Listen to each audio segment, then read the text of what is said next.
Thank you very much, all the members. I now invite the chair of the committee for a statement and presentation of the investigation report.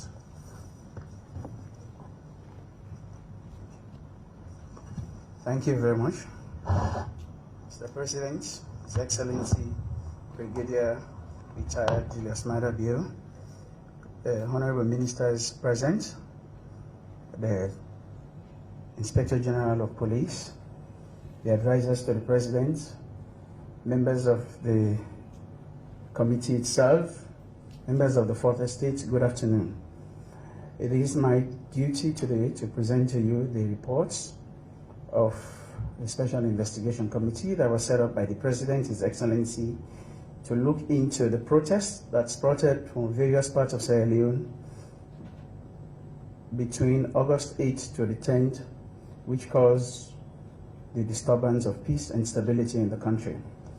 His Excellency the President, after the appointment of the Special Investigation Committee, the committee set itself up to undertake various activities. But before I proceed to that, as has been introduced, the committee is made up of various individuals from various institutions of government, civil society, and other professional bodies. The task of the committee was to investigate the organizers of the protest, the planners, the funders of the protest, and most importantly, to make recommendations to the government on actions that will prevent the reoccurrence of such incidents. In order to do this, the committee set itself up to do this by a thorough methodology. This includes, firstly, visiting all the sites and areas where violence erupted in the country. This includes areas such as Potloko, Lonsar, Kamakwe, Makeni, Binkolo, Magboka, and some parts of the western urban and western rural areas. After that, the committee decided that it was important to triangulate the data that had been collected. So we decided to visit areas where incidents did not occur. This was primarily because we wanted to know whether some of the issues that had been reported in incidents, in places where incidents occur, were not prevalent in places where incident did not occur. So therefore, we visited Kono, Kenema, and Bo to represent some of the areas in the eastern region and southern parts of the country. The committee also requested for access to certain reports, including intelligence reports, studies, and other forms of secondary literatures that were reviewed to at least come to a conclusion based on what the intelligence sector knew. The information gathered from the investigation informed the committee's analysis and conclusion of what happened between the 8th and the 10th. And as a result of that, we have the following findings. On the security sector, Mr. President, the committee found that the security sector, we all know, is key in any contemporary world and any contemporary society. It is charged with the responsibility to protect lives and property. From the analysis that we made, the security sector was relatively prepared for the events leading to the violent demonstration of August 8th to 10th. It also came out that after receiving intelligence from month, the committee said and found out that most of the postures were reactive rather than proactive to forestall the infamous incident. It should also be noted that less than a week to the incident, the newly appointed Inspector General was just taking office. And also, at the same time, the heads of the military were out of the country. The committee believed that this created vacuum in the leadership of the security sector. Furthermore, the security sector was challenged by the paucity of logistics, namely mobility, riot control equipment, communication assets, and manpower in many of the locations where these incidents took place. Disaggregating the narratives drawn from interviews conducted, it will appear that the intelligence provided by the IIS of the Sierra Leone police was not enough and timely to support the police. Mr. President, we also note that we also know that the emergency military aid to civil power was invoked, and that also helped to salvage the situation. At the subnational level, That is, the provincial and district security committees were established and they were in operation. And we also discovered that in some of the areas where the incident occurred, these committees were less effective. In areas where the incident did not occur, the committee came out to find that the intelligence committee were very active. Additionally, the Special Investigation Committee found that the police was high-handed before, after, and during the insurrections. The Special Investigation Committee also found that personnel and resources were insufficient and hindered the performance of their duty in an insurrection of this magnitude. Mr. President, when it comes to the issue of the criminal justice system, there were a lot of praises for the criminal justice system. A lot of people thought that a lot of reforms have taken place. There are now courts in every district. Magistrates are sitting down in every district and adjudicating. But there are complaints about the delay still in the dispensation of justice. For example, in Lonsar, it was reported that one of the reasons why people wanted to jump on the street was that some of their children who were arrested in another incident before this are still in detention and have not been charged or tried. It also came out, Mr. President, that some citizens believe that the criminal justice system is a regime serving and non-independent. In terms of the economy, Mr. President, prior to the COVID-19 pandemic, the projected economic growth for 2019 was at 4.8% from 3.8% in 2018. However, during COVID-19 pandemic, the country's economic growth dropped due to economic shock and interruption in the economic supply chain. Additionally, the war in Ukraine has compounded the economic hardship in most countries of the world, including Sierra Leone. Fuel and food prices have soared after affecting socioeconomic well-being. In all the areas visited by the committee, there was insistent complaints of economic hardship and food insecurity.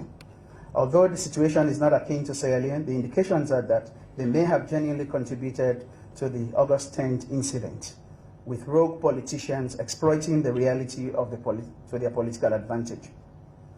In terms of the political dynamics, Mr. President, Sierra Leone is politically polarized along regional and ethnic lines.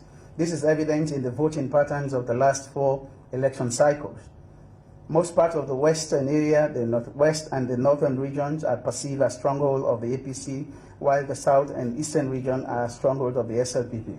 Now, SIG found out that all the violent protests of August 10th took place in the perceived stronghold of the APC, and that apart from few placards carrying messages of economic situation in the country, one dominant message that resonated across all of these areas was that Adabayor must go. So which the committee found that it could not have been coincidental.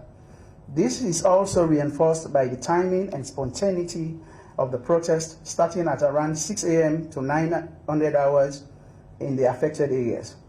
In all the hotspots, stakeholders shared names of politicians loyal to opposition who were providing guidance and support to the protesters. The Lunge fuel stations, the Kafubolom Chief Sisters, the APC office, the Makeni Councillor, the Magboka Kamakwe area, and video and transcript were available to this effect.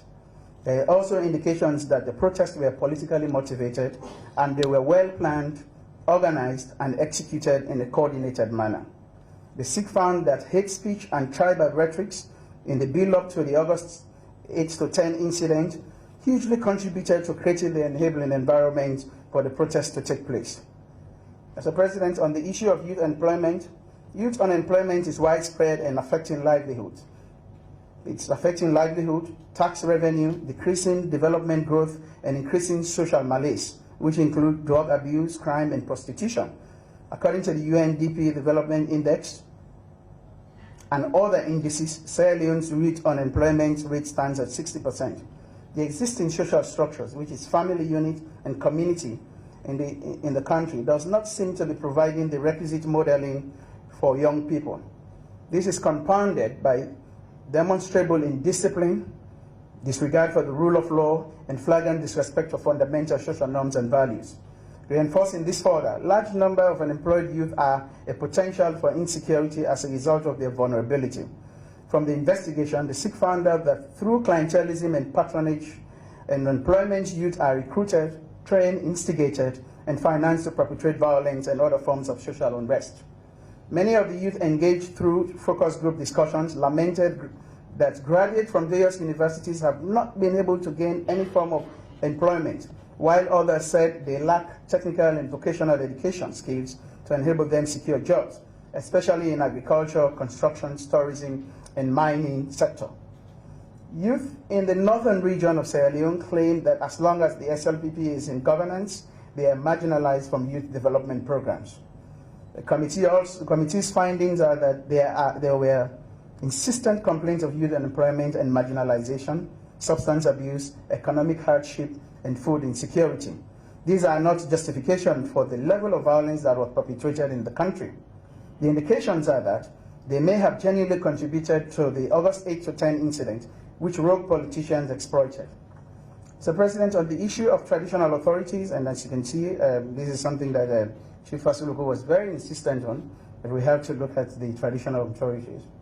Traditional authorities are central to the country's governance system, as they ensure that the government policies and national laws are implemented at the local level. Paramount chiefs supervise their sections and town chiefs to ensure that there is law and order and peace and security in their chiefdom. The traditional structure played pivotal role in the successful fight against national health emergencies such as Ebola and COVID. However, the SIG found out that the authority of the paramount chief was tested during the August 8th and 10th protest. The paramount chiefs reported that their authority was eroded and their lives and that of their families threatened. They attributed this to the disconnect between them and the central government, as politicians now deal directly with subjects of their chiefdoms, which undermines their authority.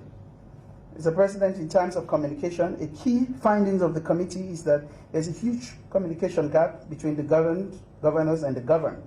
Engagement with youth, women, and traditional leaders and other stakeholders in all the areas visited for this investigation reveal lack of information about key governance issues that impact their lives. Furthermore, they informed the committee that the social interaction with government authorities to channel their grievances and frustrations are limited. Mr. President, the media is the next very important component that we looked into. During the investigation, the SIG noted that the mainstream media were helpful in disseminating relevant information to the public and provided the platform for engagement between citizens and security sector, especially with community radios in the affected areas. There were no indications that they contributed in fanning the protest. Unfortunately, in the east end of Freetown, 4 radio stations, namely Tumac, Justice, Citizens Radio, and Radio Tempo, were reported by residents in that area to the IMC of broadcasting disturbing political messages before, during, and after the August 10 protest, of which the IMC was swift to intervene to convene hearings. Social media, on the other hand, became the hub for the spread of insightful messages, hate speeches, disinformation, fake news, which all played a key part in the planning, organizing, and implementation of the August 8 to 10 incident. And it is important to note that one of the key players is someone under the aegis of Adabayor and the People's Power in politics. Mr. President, in terms of infrastructure, the SIG found out that the critical national infrastructures were the target of the protesters, as typified by the violent attack on the Freetown International Airport in Lunge. It was disturbing that we found out that the protesters targeted the airport and planned to dig holes on the tarmacs. This was really very shocking to all of us. There's also the burning of numerous police stations and barracks located around the areas where the protest took place, and also government buses and other national transport infrastructures were burnt. It is therefore very imperative that critical national infrastructures are given extra security because of the type of politics that we play in the country. Protest killing.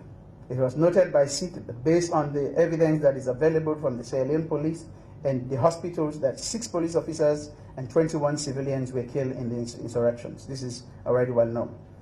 Mr. President, the telecommunications sector seems to be largely unregulated and are reported to be using outdated equipment that do not meet the standards of a contemporary telecommunication operations in the country. You may want to ask, how is this important? SIG found that it's impossible to trace monies that were transferred electronically for the organization of the insurrections.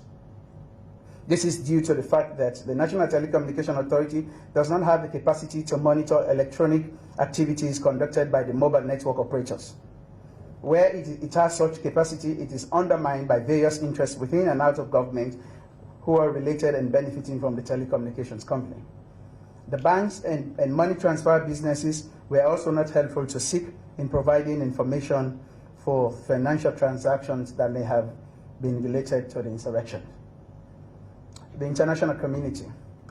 SIG found that the international community, that is the UN Special Rapporteur on Freedom of Association and Assembly, were sending conflicting messages that inflamed and aggravated the situation.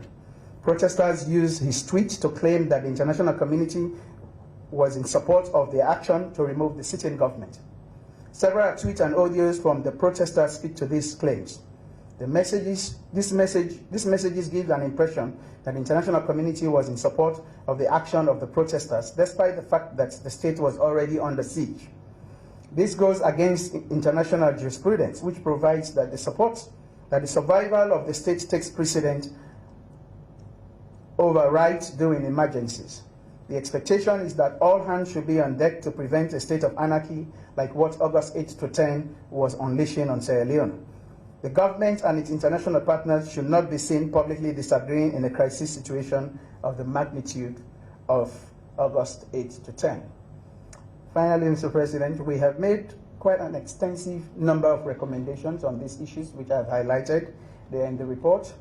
There's also a second report, which is for your eyes only, which I will kindly ask you to stay with us after everyone is left so we can discuss them with you. Those recommendations, we kindly ask that your government look into them.